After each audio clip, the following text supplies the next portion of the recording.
شما تو فکر بکنید که بنیادگرایان بیاد در افغانستان، چرا که الटरनेटिव برای شما بگویم به صراحت از شما پنهان نمیکنم. امروز بسیار مسائل ما در برابرتون گشاده میگذاریم. بگذار تریبون پارلمان افغانستان، تریبون سنگین و با وزن پارلمان افغانستان خودش یک وسیله دیالوگ غیر مستقیم و یا دیالوگ مستقیم از طریق امواج تلویزیون و رادیو با تمام افغان ها و جهانیان باشد. اگر این رژیم، این حاکمیت و متحدین سیاسی از اونها و حزب وطن نباشه، جایی را که در اینجا پر میکنه ما براتان بگویم فقط بنیادگرایان هستند در حمایت و پشتیبانی با بیگانگان. اگر آمد گلبودین و خالص و سیاف در اینجا، بین برای ما به صراحت بگوین جای برای میان روها هست؟ ظاهر شاه اجازه میتن که اینجا به جای برای احمد شاه مسعود وجود داره؟ نوگانه ها را اجازه خود دادن؟ خب رستگاری ملی ما را خب بگذارین و نوزت اتحاد و دموکراسی و آزادی را بجایش. برای یک جنبش کوچک روشنفکری و یا سیاسی و یا حزبی که نام داشته باشد و از تنوع و ترقی و پیشرفت و دموکراسی و آزادی نام بگیرد، جای دیگر برایشان وجود نخواهد داشت در جامعه افغانستان.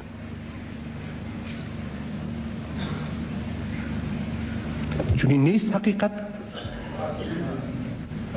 پس چی هست که جلوی چنین خطر بزرگ از افراطگرایی را، از بنیادگرایی را، از اکستریمیزم را، از وحشیگری را، از قتل و قتال را، از یک دوره تاریک و سیاه و وحشت زده را در جامعه میگیره؟ کدام نیرو هست؟ خوش کسمه سوال علایده است. اینمی واقعیت جامعه شده است و با یک فاکتور مهم به نسبه ثبات داخلی افغانستان مبدل شده است. لذا ما برای تمام هموطنان خود خطاب میکنم، برای تمام نیروهای سیاسی که در داخل با ما هستند، برای تمام افغانهای مسئول و نیروهای سیاسی که در خارج هستند، گام خود باید چنان مسئولانه برداریم که خدای ناخواسته صبح در کوچه ها و بازارها ننگ و عزت و غیرت خواهران و مادران ما به برباد رفته نباشد دیگه.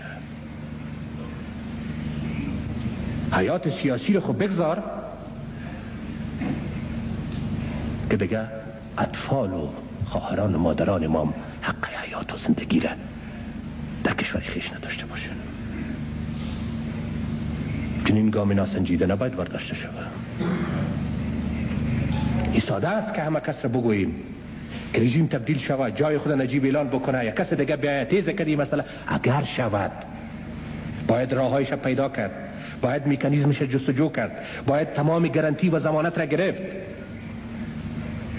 لذا افاده مسائل غیر مسئولانه در چنین شرایط اساس تاریخی بدون در نظر داشته واقعیت‌های مسلمه که تاریخ تلخ بوده یا شیرین به وجود آورده است، نباید گام ناشیانه برداشت. لذا تقاضای می هست که هرچی که هست امی رژیم، امی حزب وطن، جایی بهش بگفتی صفتش نیز بگو. اگر منتش نمیگیرین باعث یک فاکتور سیاسی که ثبات افغانستان را حفظ میکنه و ضرورت است، موجودیت سیاسی از مفید برای جامعه و برای شخص فرد جامعه است، باید بپذیریم. و با حفظ امین نیروی به نسبه ثبات، جمع نیروهای دیگر ثبات بیشتر را تامین بکنیم.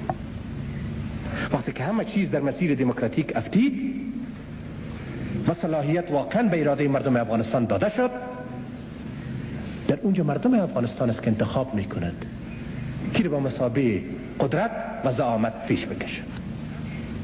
من راه دیگری را سراغ ندارم.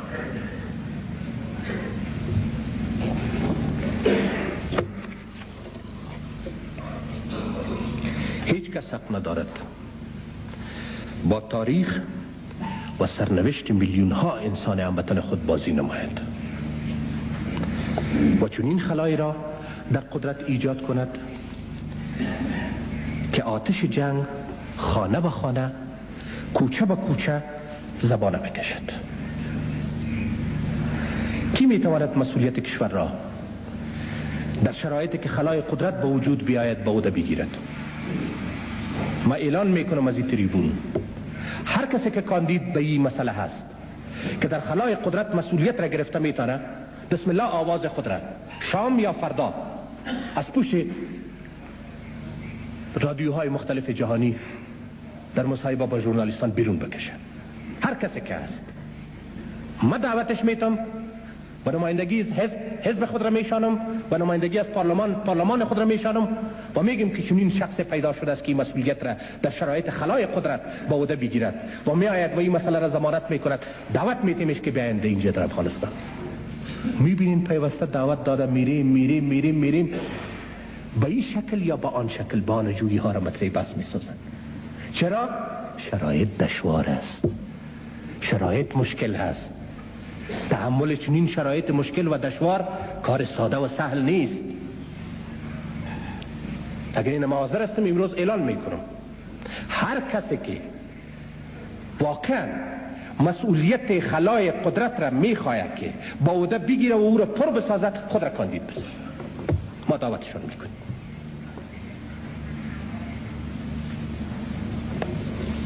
و میستب صحبت بکنیم، درست است؟